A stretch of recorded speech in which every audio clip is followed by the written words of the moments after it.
Hi students, నేను మీ హిందీ సార్ని సింగ్ సార్ని.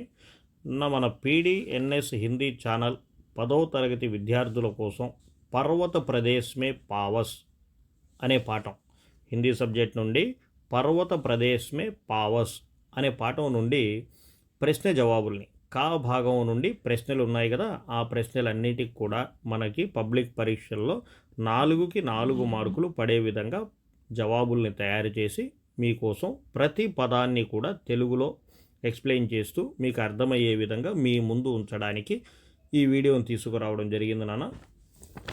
చూడండి, మనం ఇంకా టాపిక్లోకి వెళ్దాము.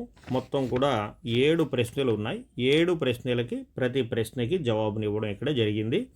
మొదటి ప్రశ్న, పావస్ ఋతు మే ప్రకృతి మే కౌన్ కౌన్ సే పరివర్తన్ ఆతే హై. పావస్ ఋతు అంటే ఏంటి? వర్ష ఋతువు అన్నమాట. వర్ష ఋతువులో ప్రకృతిలో ఏమేమి మార్పులు వస్తాయి అన్నాడు. పావస్ ఋతువు మే జవాబు నాయన, పావస్ ఋతువు మే హరియాలి బడిజాతీ హై.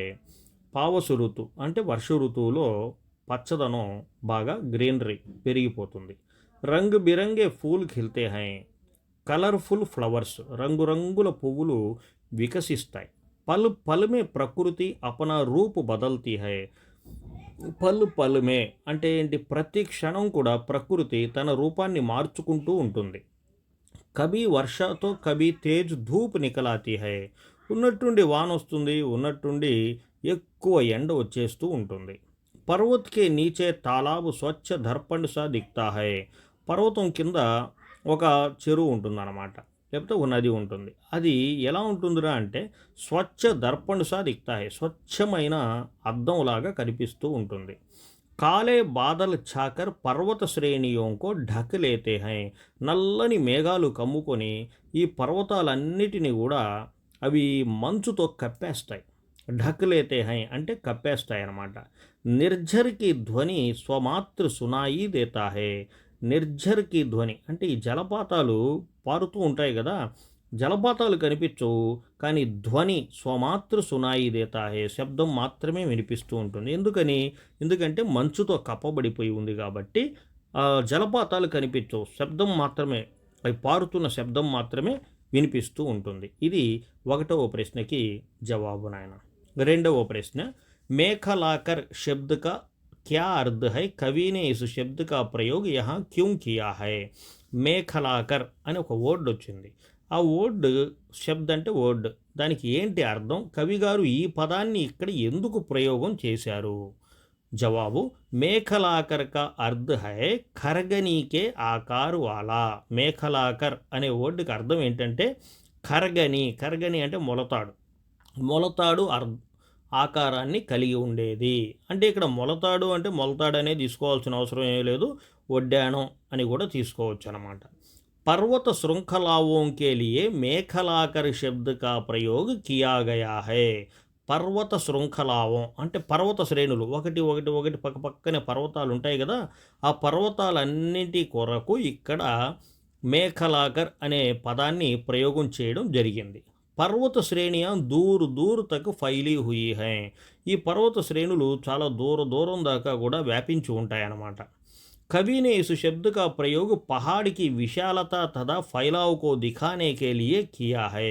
కవి గారు ఈ పదాన్ని ఎందుకు ప్రయోగించారంటే పహాడికి విశాలత, ఆ పర్వతం యొక్క విశాలం గురించి, అంటే ఎంత వెడల్పుగా విశాలంగా ఎంత దూరం ఉందో, ఫైలావ్ ఎంత వ్యాపించి ఉందో అది చూపించడం కోసం చేశారు. 3వ ప్రశ్న, సహస్ర దృగు సుమన్ సే క్యా తాత్పర్య హై. कवि ने इस पद का प्रयोग किसके लिए किया होगा. సహస్ర దృగు సుమన్ అని ఇంకొక పదం వచ్చింది ఇక్కడ, దాని అర్థం ఏంటి, కవి గారు ఈ పదాన్ని ఇక్కడ ఎందుకు ప్రయోగం చేశారు అని ప్రశ్న. సహస్ర దృగు సుమన్ సే కవి కా తాత్పర్య హై. సహస్ర దృగు సుమన్ అని వర్డ్ వచ్చింది కదా, అది ఎందుకు చెప్పారంటే కవి చెప్పదలుచుకుంది ఏంటంటే पहाड़ों पर उगे पेड़ों पर खिले आंखों के समान हजारों फूल. పహాడోं पर పర్వతాల మీద, ఉగే అంటే వచ్చిన, పేడోం పర్ పర్వతాల మీద ఏమొచ్చాయి, పేడ్ చెట్లు, ఆ చెట్ల మీద ఏం వికసించాయి? ఖిలే, ఖిలే అంటే వికసించిన, ఆంఖోంకే సమాన్ కళ్ళతో సమానమైన, హజారోం ఫూల్ వేల పుష్పాలు, అంటే పర్వతాల మీద ఉన్న చెట్ల మీద వికసించిన పువ్వులు కళ్ళలాగా, కన్నులలాగా కనిపిస్తున్నాయి. కన్నులు తెరిస్తే ఎలా ఉంటుందో పువ్వులు వికసిస్తే అలా ఉందంట. ఆ మాట చెప్తున్నాడు ఆయన. कवि को ये फूल पहाड़ की आंखों के समान लग रहे हैं. కవి గారికి ఈ పువ్వులు పర్వతాల యొక్క కన్నులతో సమానంగా అనిపిస్తూ ఉన్నాయి. కవినే కల్పన కీ హైకి, కవి ఏమని ఊహిస్తున్నారంటే, పహాడ్ ఇన్ ఫూల్ రూపీ ఆంఖోసే, పర్వతం ఈ పూలతో సమానమైన కళ్ళతో, అపనే మహాకార్ కా ప్రతిబంబ్, తమ మహా ఆకారాన్ని, ఆ ప్రతిబింబాన్ని తాలాబుకే నిర్మల జల్మే దేక్ రహా హై, కింద పర్వతం కిందనే చెరువు ఉంది కదా, ఆ నీళ్లలో చూసుకుంటూ ఉందంట. ఇస్కే మాధ్యం సే కవి పర్వత్వక మానవీకరణ్ కర్ రహా హై, దీని ద్వారా కవి గారు పర్వతాన్ని మానవులు ఎలా అయితే అద్దం చూసుకుంటారో అలాగా ఆ పర్వతం కూడా చూసుకుంటుంది అని చెప్పదలుచుకున్నారన్నమాట. ఒకసారి ఈ ప్రశ్నని మాత్రం తెలుగులో కూడా ఇంకోసారి పదం పదం చెప్తాను చూడండి. సహస్ర దృగు సుమన్ అనే దాని ద్వారా కవి యొక్క తాత్పర్యం ఏంటంటే, పర్వతాల మీద ఉన్న చెట్ల నుండి వికసించిన కన్నులతో సమానమైన వేల పుష్పాలు.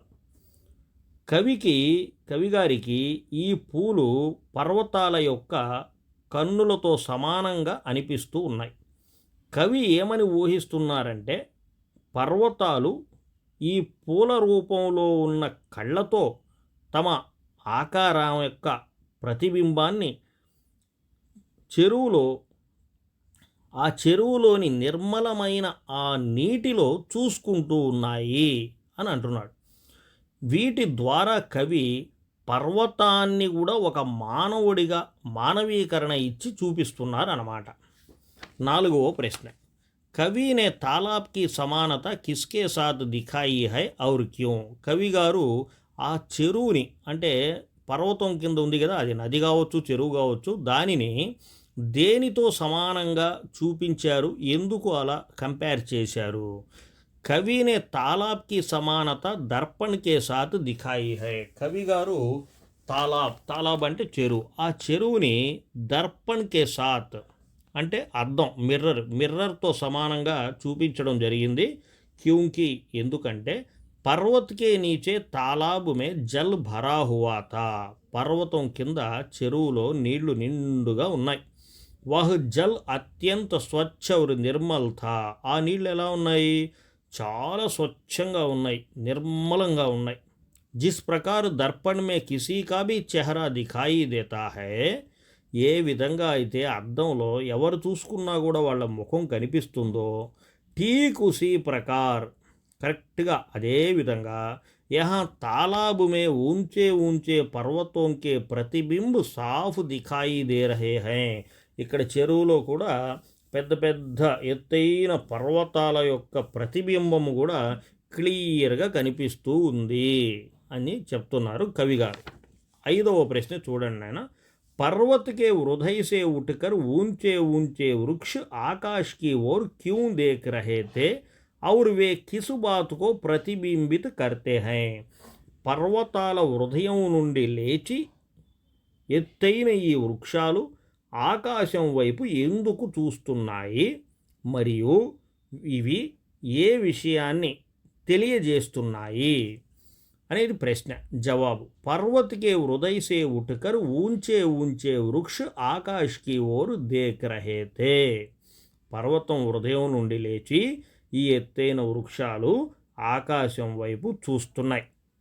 క్యూంకి ఎందుకంటే, వే ఆస్మాన్ కి ఊంచాయియోం కో ఛూనా చాహతే హై, ఇవి ఆకాశం యొక్క అంత ఎత్తు ఎదిగి ఆకాశాన్ని ఒక్కసారి టచ్ చెయ్యాలని అనుకుంటున్నాయి. अपनी उच्चाकांक्षाओं को अपने मन की इच्छाओं को प्रकट कर रहे हैं, ఆ చెట్లు ఇంకా ఏమంటున్నాయి, ఉచ్చకాంక్షాంగు తమ ఉన్నతమైన ఆశయాల్ని, తమ మనసులోని కోరికల్ని వ్యక్తం చేస్తున్నాయి.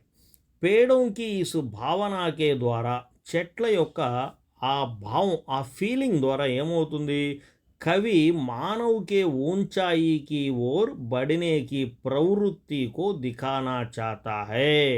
కవి గారు ఎందురా అంటే మనిషి కూడా తాము ఎత్తెదగాలి, ముందుకు సాగాలి, అభివృద్ధి చెందాలి అనే ఆ ప్రవృత్తిని చూపిస్తూ ఉన్నాడు. ఇది జవాబు. ఆరవ ప్రశ్న చూడండి ఆయన, షాల్ కే వృక్ష భయభీత హోకర్ ధర్తీ మే క్యూ ధస్ గయే. షాల్ కే వృక్ష అంటే ఏంటి, ఈ మర్రి చెట్టు అనమాట.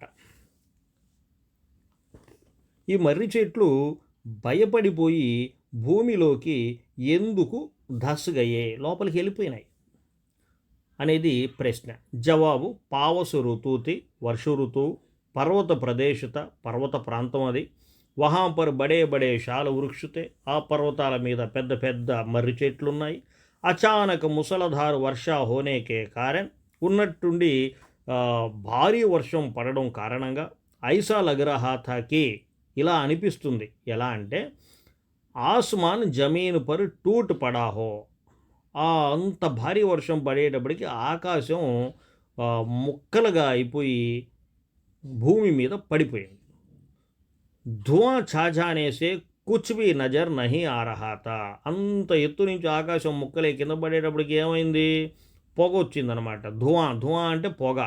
ఆ పొగ వచ్చి ఛాజానేసే మొత్తం కప్పుకుంది. అలా కమ్ముకునేటప్పటికి కుచ్ భీ నజర్ నహీ ఆ రహా తా, ఏమీ కనిపించడం లేదంట. తబ్ ఏ బడే బడే షాలు వృక్షి భీ దిఖాయి నహీ దే రహే థే, అప్పుడు ఈ పెద్ద పెద్ద మర్రి చెట్లు కూడా కనిపించడం లేదు, ఎందుకంటే మొత్తం పొగే కదా, పొగతో కమ్ముకుంది, అందువల్ల కనిపించడం లేదు. ఐసా లగ్ రహా థాకి, ఇలా అనిపిస్తుంది ఎవరికి, కవికి. ఏమనంటే షాల్ కే వృక్ష భయభీత్ హోకర్ ధర్తీ మే ధస్ గయే, ఈ మర్రి చెట్లు భయపడిపోయి భూమిలోకి వెళ్ళి దాంకున్నాయి అని కవి గారికి అనిపిస్తుంది. ఏడవ ప్రశ్న, झरने किसके गौरव का गान कर रहे हैं, बहते हुए झरने की तुलना किससे की गई है. झरने झरने అంటే జలపాతాలు. ఈ జలపాతాలు కిస్కే గౌరవక గాన్ గా రహే హై, ఎవరి కీర్తిని గణిస్తూ అవి పాట పాడుతూ ముందుకెళ్తున్నాయి. బహతే హుయే జర్నేకి తులన, ఈ పారుతున్న జలపాతాలని కంపారిజన్ కిస్సే కీ గయి హై, ఎవరితో చేయడం జరిగింది ఇక్కడ. जवाब, पावस ऋतु में पर्वतों के सौंदर्य से प्रभावित होकर झरने पर्वतों का गौरवगान कर रहे हैं.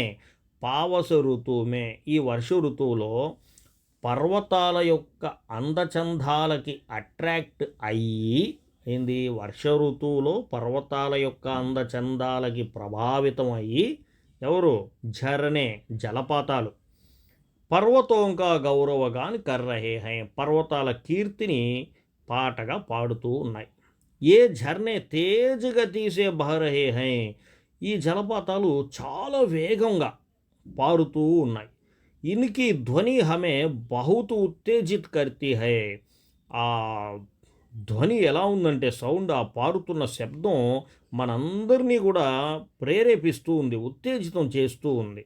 बहते हुए झरने की तुलना మోతీ కి లడియోం సే కీ గయి హై, ఆ విధంగా పారుతూ ఉన్న నీటిని కంపారిజన్ మన కవి గారు మోతీకి లడియోం సే కీ గయి హై. మోతీకి లడియా అంటే ముత్యాల మాల, ముత్యాల మాలతో చేయడం జరిగింది.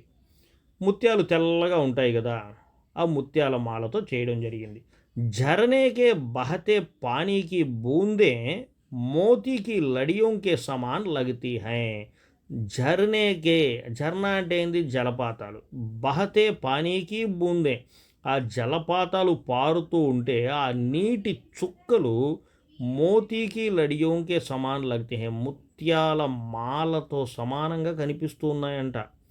ఏ బహుత్ సుందర్ ఔర్ ఆకర్షక్ లగతీ హై, ఇవి చాలా అందంగా, చాలా అట్రాక్టివ్గా మన కవి గారికి అనిపిస్తూ ఉన్నాయంట.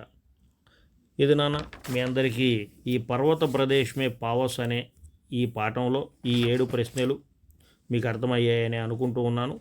ఇక త్వరలో మీ అందరి కోసంగా 8వ తరగతి, 9వ తరగతి, 10వ తరగతి ఏ క్లాస్ అయినా సరే 6th to 10th class all క్లాసెస్కి సంబంధించి all lessons teaching, question and answers, సారాంశ్, grammar, model papers A to Z మీకు పనికొస్తుంది అన్న ప్రతి ఇన్ఫర్మేషన్ని మీకు వీడియోస్ రూపంలో నాకు అవకాశాన్ని బట్టి సమయాన్ని బట్టి మీకు పెడుతూనే ఉంటాను.